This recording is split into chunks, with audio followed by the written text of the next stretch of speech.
Hello, my dear student. Good morning, all of you. Myself, Saurav Srivastava, started going to teach you today history, first chapter, the French Revolution, and today the part 6 of this chapter and section 4.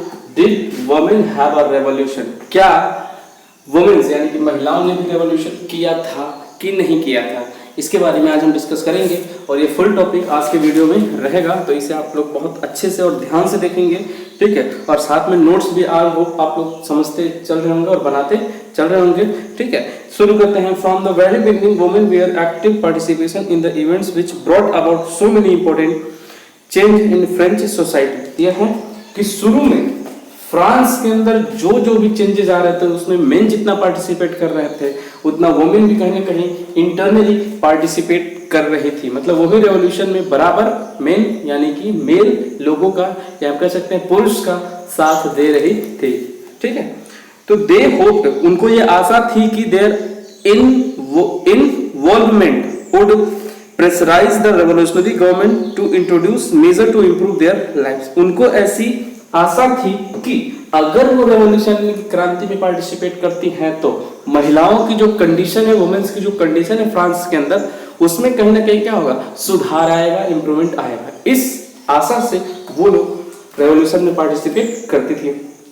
Okay, most women of the third state had to work for a living. लेकिन third state की जो women's थी वो mainly घर का काम यानी कि लाइवलीहुड चलाने का काम करती थी, यानी कि घर पे जितने भी खर्चे होते थे उसको कमाकर और घर के लोगों को खिलाने का काम करती थी उस समय, ठीक है। ओके, तो they work as a seamstress of laundries, वो लॉन्ड्रीज में काम करती थी, मतलब जहाँ कपड़े धोए जाते हैं। सोल्ड फ्लावर्स, फूल बेचती थी, फल बेचती थी, सब्जियां बेचती थी मार्केट में। और were employed as a domestic servant in the houses, या किसी के घर में चौका बर्तन यानी कि डोमेस्टिक वर्क को करने का काम उस समय फ्रांस की महिलाएं वुमेन्स करती थी। ओनली डॉटर ऑफ नोबल्स, सिर्फ सम्मानित लोगों की जो बेटियां थी या wealthier members of the third state या तीसरे स्टेट के जो अमीर लोग थे, ठीक है ना, okay, could study at a convent, वो कॉन्वेंट स्कूल यानी कि इंग्लिश मीडियम स्कूल में पढ़ने के लिए जाते थे।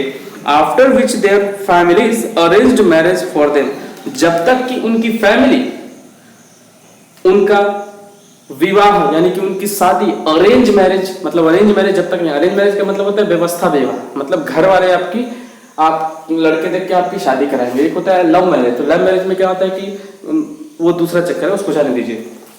तो जब तक कि घर वाले अरेंज मैरिज नहीं कर देते थे तब तक वो लोग कॉन्वेंट स्कूल में पढ़ाई करती थी, और पढ़ाई करने के बाद घर वाले उनकी अरेंज मैरिज शादी करा देते थे, ठीक है ना। After which their families arranged a marriage for them. Working women had also to care for their families. Working मतलब काम करने वाली जो महिलाएं थी उन्होंने भी क्या किया था कि अपनी फैमिली की देखभाल की थी। That is cook, fetch water, queue for the bread, for bread. वो खाना बनाती थी, पानी ढोती थी, ठीक है, और कतार में लग करके ब्रेड लाती थी। कतार का मतलब क्यू में लग करके ब्रेड लाती थी, अपने बच्चों की देखभाल करती थी। Their wages were lower than those of men.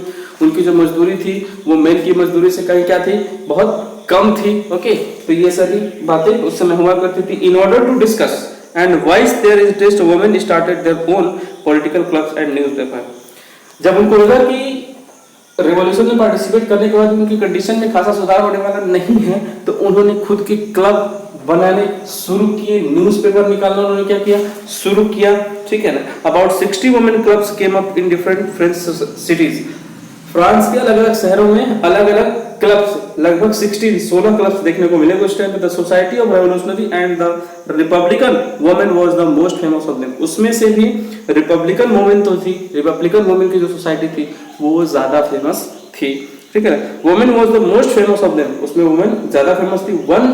ठीक है, one of their main demands was the women enjoy the same political rights as the men, ठीक है।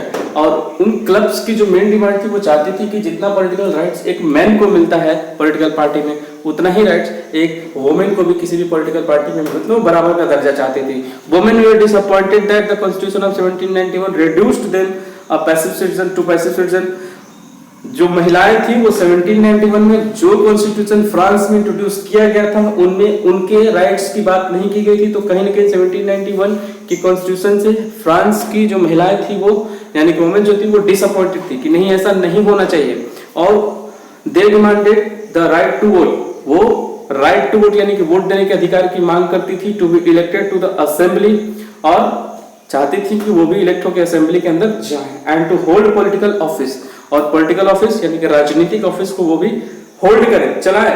ओनली देन दे फेल्ट, तब उन्होंने पाया कि would their interest be represented in the new government. तब उनको लगा कि हाँ गवर्नमेंट हमारे बारे में सोच रही है, और हाँ कहीं ना कहीं गवर्नमेंट महिलाओं के बारे में सोच रही है और कुछ ना कुछ करने की कोशिश करे। अदरवाइज हम इसी तरह रेवोल्यूशन करते रहेंगे और जब तक हमारी डिमांड पूरी नहीं हो जाती हम स्ट्रगल भी करते रहेंगे। Okay, in the early years, the revolutionary government did introduce laws that helped improve the lives of women. बाद में जो गवर्नमेंट बनी उसने गवर्नमेंट की लाइफ को इम्प्रूव करने के लिए कुछ अमेंडमेंट कॉन्स्टिट्यूशन के अंदर किए जिससे महिलाओं की स्थिति थोड़ी सुधरी।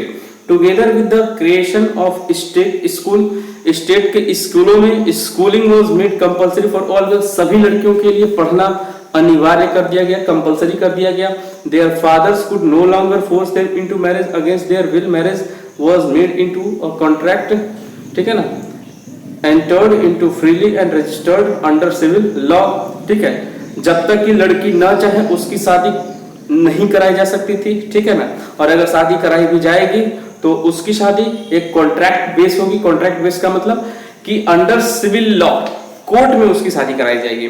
Divorce was made legal, divorce का मतलब तलाक लेना लीगल बना दिया गया, and could be applied for both women and main, और ये चीजें डाइवोर्स सिस्टम मेन और वुमेन दोनों के लिए इक्वली अप्लाई हुआ। Okay, women could now train for jobs, अब वुमेन जॉब्स भी करने लगी, उनको जॉब के लिए ट्रेनिंग मिलने लगी। कुड बिकम आर्टिस्ट और रन स्मॉल बिजनेस, या छोटे छोटे बिजनेस अब वो फ्रांस के अंदर चलाने लगी।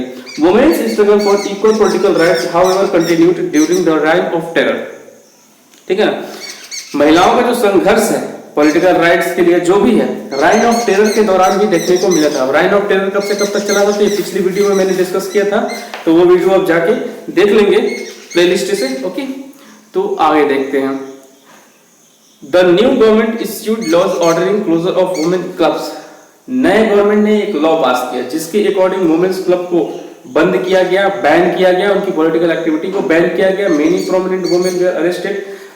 देखिए, पिछली गवर्नमेंट ने कई सारी ऐसी लॉ बनाई थी जिसकी वजह से वुमेन्स की लाइफ सुधरी थी, लेकिन उसके बाद जो गवर्नमेंट बनी उसने सारे वुमेन्स पॉलिटिकल क्लब को बंद कर दिया गया।